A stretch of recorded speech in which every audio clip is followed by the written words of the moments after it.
أعوذ بالله من الشيطان الرجيم بسم الله الرحمن الرحيم الحمد لله رب العالمين والصلاة والسلام على خير خلقه محمد وآله الطيبين الطاهرين. In our first meeting, we discussed the divine attributes, which can be summarized in one phrase and one sentence. That is, all attributes of perfection belong to Allah subhanahu wa ta'ala, and whatever it is attributed to us is incomplete and not perfect. Although we are required and advised to strive, to work very hard in order to walk in the same path of the most beautiful names of Allah subhanahu wa ta'ala. But, as I said, the divine attributes can be summarized in one word, that every attribute and characteristics of perfection belongs to Allah subhanahu wa ta'ala. In our second meeting, we discussed the relation between this life and hereafter. And we understood that death is only a bridge which connects us with hereafter. So we move from this temporary life to the eternal only via crossing this bridge, and that bridge is what? Death. So death doesn't mean nothingness, doesn't mean that we are destroyed and nothing remains from us. It is only moving from one stage to another, which is more perfect, and we explained that last Sunday. Our subject today, or our theme today, is the characteristics of the believers, the signs of the believers. And as I said in the introduction to the first session, we see the complete match between what is mentioned by Imam Ali alayhi salam in the Quran and what is Allah subhanahu wa ta'ala revealed. Whatever Imam Ali alayhi salam explained in Nahjul Balagha, we find it exactly matching what is revealed by Allah subhanahu wa ta'ala in the Quran. And I start with one ayah that you can only refer to it and record the number of the surah and the ayah, and later on you can refer to the translation of the Quran as you have it, where Allah subhanahu wa ta'ala proves the signs and the characteristics, qualities of the believer in Surah Al-Anfal, ayah 2 to 4. بسم الله الرحمن الرحيم إنما المؤمنون الذين إذا ذكر الله وجلت قلوبهم وإذا تليت عليهم آياته زادتهم إيمانا وعلى ربهم يتوكلون الذين يقيمون الصلاة ومما رزقناهم ينفقون أولئك هم المؤمنون حقا لهم درجات عند ربهم ومغفرة ورزق كريم. So, in summary, Allah subhanahu wa ta'ala in this ayah, which is in Surah Al-Anfal, in the three ayat indeed, 2, 3, and 4, says that the believers are those, first, إِذَا ذُكِرَ اللَّهُ وَجِلَتْ قُلُوبُهُم.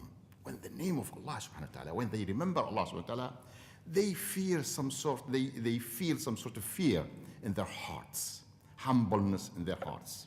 And this is only because Allah subhanahu wa ta'ala is the Almighty Creator, and we feel insignificant in comparison to Him and to His bounties. وَإِذَا تُلِيَتْ عَلَيْهِمْ آيَاتُهُ زَادَتْهُمْ إِيمَانًا. When they recite Quran, when the signs of Allah subhanahu wa ta'ala is mentioned and explained to them, they go stronger in their faith. وَعَلَى رَبِّهِمْ يَتَوَكَّلُونَ. They rely and have trust in Allah subhanahu wa ta'ala. All these need further discussion, but I'm only starting with the ayah. Then, الَّذِينَ يُقِيمُونَ الصَّلَاةِ. Those who establish their prayers. وَمِمَّا رَزَقْنَاهُمْ يُنْفِقُونَ. And they spend from what we have provided them. So, you think that you work very, very hard and you get money Why should I spend this? Why should I give it to others? I deserve more. My family deserves this more. When charity or any cause is explained that here are orphans, there are widows, these are, for example, charitable organizations, some people automatically feel that, okay, why should I spend this and give it to others? My family, deserved more. And you have heard this phrase, charity begins at home. And people think that charity begins at home, which means that you keep everything for your family and your home and don't even give a penny to others. No, this is wrong. All right, now we are not going to discuss that, but only see that وجلت قلوبهم, then تليت عليهم آياته زادتهم إيمانا وعلى ربهم يتوكلون, then الذين يقيمون الصلاة ومما رزقناهم. It is not yours. It is what has been provided to you by Allah subhanahu wa ta'ala. If you have wealth, it is from Allah. If you have sharp memory, it is from Allah subhanahu wa ta'ala. If you are intelligent, it's from Allah subhanahu wa ta'ala. If you are beauty, it's from Allah subhanahu wa ta'ala. Even you are generous, this is, you have to thank Allah subhanahu wa ta'ala for making you generous. And all these things are from Allah subhanahu wa ta'ala. Then Allah subhanahu wa ta'ala, أُولَٰئِكَ هُمُ الْمُؤْمِنُونَ حَقًّا. These people who have these qualities are the true believers. All right? Now, I started with this ayah, then I see how Imam Ali alayhi salam seconds and explains and affirms all these in different ways. I start with khutbah or sermon number 176, but it is in the red copies, it is 175. All right. 175 starts indeed with 5-6 paragraphs, but in the 6th paragraph, the one which starts with beware. So if you find in the red copies 175, sermon 175, and after few paragraphs, the paragraph which starts with beware, and I'm going to read. Beware from destroying your manners and changing them, maintain one tongue. A man should control his, and when we say man here, we are not referring to gender at all. We are referring to human being, whether being man or woman, yeah? A man should control his tongue because the tongue is obstinate with its master. By Allah, I do not find that fear of Allah benefits a man who practices it unless he controls his tongue. Certainly, the tongue of a believer, and this is very, very important. The tongue of a believer is at the back of his heart, while the heart of a hypocrite is at the back of his tongue. Because when a believer intends to say anything, he thinks it over in his mind. If it is good, he discloses. But if it is bad, he lets it remain concealed, while a hypocrite speaks whatever comes to his tongue without knowing what is in his favor and what goes against him. Here, Imam Ali alayhi salam explains something very, in very, very simple way. He was asked, O Ali, O Commander Faithful, can you describe the wise person, al-aqil? And he said that, you know who is the aqil? And here, the believer? The one who thinks first, then speaks. So which means that, what comes first?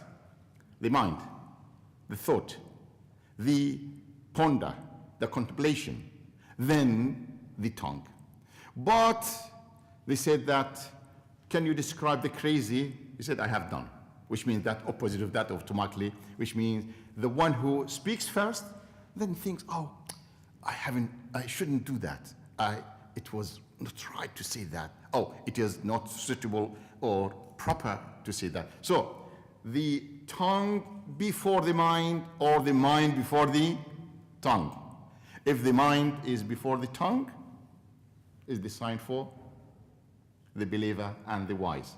But if it is opposite, You utter whatever you say. That is sign of hypocrite here in this sermon, and a sign of the crazy or any other word, yeah, in opposite, which means that they say and chatterbox, and they say whatever is wrong, and they discuss whatever is wrong.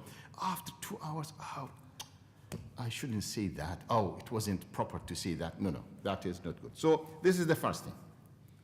Then we move to Sermon 193 in my copy, or in some copies, and 192 in the red copies.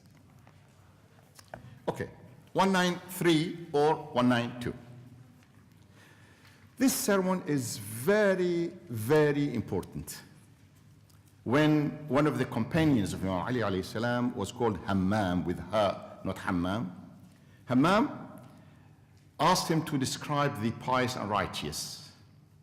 Imam went on in explaining the characteristics of the believers and righteous people, but here I'm only quoting 10 characteristics.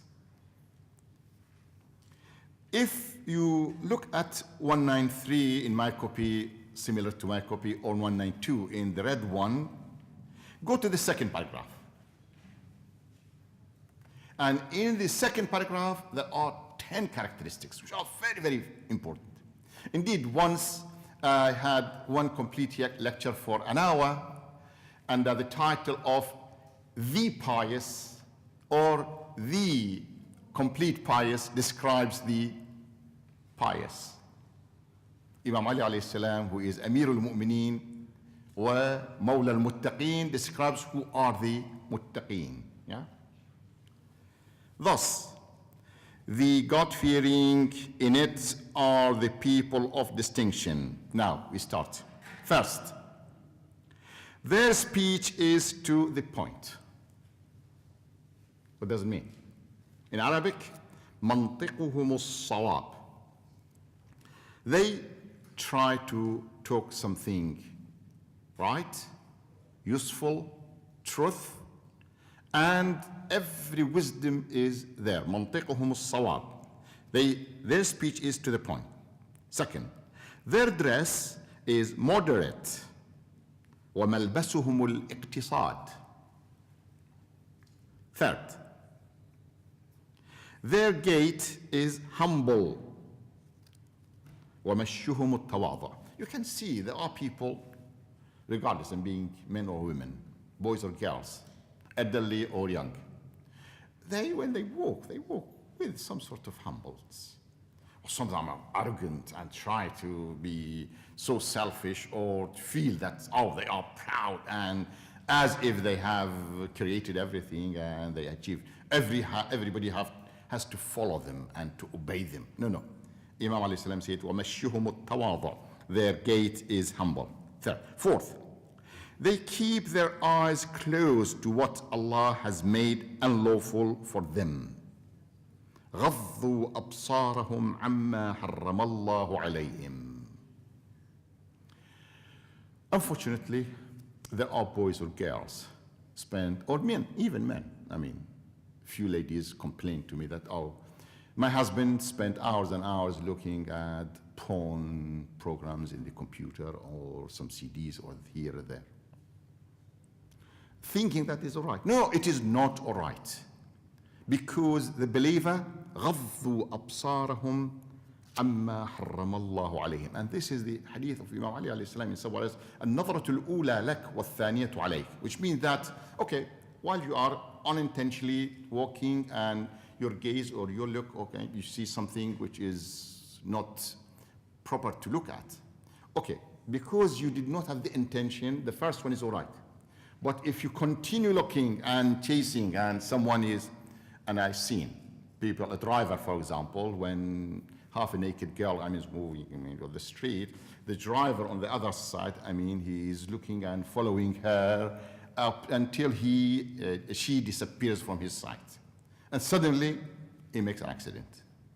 What was the reason for the accident? Because his intention was only to, just passing through another ula lak. But following that and chasing until it disappears, that is not acceptable. Now, غضوا أبصارهم عما حرم الله عليهم was the fourth one. ووقفوا أسماعهم على العلم النافع لهم. And they put their ears to the knowledge which is beneficial to them. There are, for example, information which doesn't help you neither for this life nor for hereafter.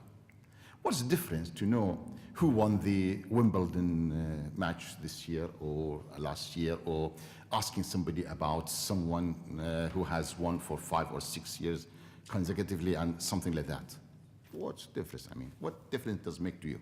Or what's the difference to you that, for example, certain artists married 5 times or 6 times? What difference? I mean, yeah? But if you become informed about the Quran, about your faith, about your religion, about wisdom, about how to deal with others, how to treat your neighbors and your friends and your in-laws and your, becoming husband or cousin or this, all these, how to deal, how to treat them. This is something very important, is ينفع. So, وَوَقَفُوا أَسْمَاعَهُمْ عَلَى الْعِلْمِ النَّافِعِ لَهُمْ. This is the 5th one, the 5th sign. The 6th one, because the life, there are many ups and downs. Sometimes people are at ease, sometimes in difficulties, some are put on trial. So for them, the believers, what do they do? Okay? نزلت أنفسهم منهم في البلاء كالتي نزلت في الرخاء. They remain in the time of trials as though they remain in comfort. Some people, when they are at ease and comfort, they forget everything, but when they are in difficulty, they remember Allah, they come for the ziyarah and for the Quran, and do nadhr and recite Quran. No, you have to be familiar with such practice in both, in difficulties and when you are at ease, in comfortable times and in difficult times. نزلت أنفسهم منهم في البلاء كالتي نزلت في الرخاء. Then we come to 7th. If there had not been fixed period of life ordained for each, their spirits would not have remained in their bodies even for the twinkling of an eye, because of their eagerness for the reward and for the chastisement. ولولا الأجل الذي كتب الله عليهم لم تستقر أرواحهم في أجسادهم طرفة عين شوقا إلى الثواب وخوفا من العقاب. We discussed this last week. Then the 8th one. عظم الخالق في أنفسهم فصغر ما دونه في أعينهم. And this refers to our first session on divine attributes. The greatness of the Creator is seated in their hearts, and so everything else appears small or insignificant in their eyes. Now, let's go to the last 2 signs. And I don't know how many of us, or not people here, the believers, are really doing that. Everybody is taught and heard about hereafter, about the reward in hereafter, about paradise, okay? And what the bliss and the bounties and graces of Allah subhanahu wa ta'ala is there. And we are told about the flames of the fire and all the chastisement there. But we hear it. We have something which we did not feel it, we did not test it. Just something strikes our ears. But Imam Ali alayhi salam here said that the believer, the true believer, for these 2